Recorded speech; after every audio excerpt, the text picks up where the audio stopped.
In time for the summer hiking season, repairs have been completed on the Clarendon Gorge Bridge, opening up a big section of the Long Trail in southern Vermont.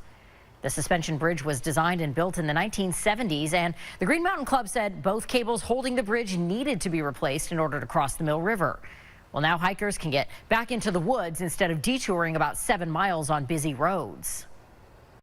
The timing of this failure worked out the way it did. It was before the height of hiking season. It was really before the start of official hiking season with mud season.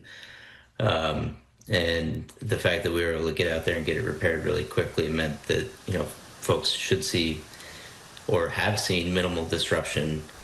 The club said it is still calculating how much the repairs cost. They believe it could be as much as $10,000.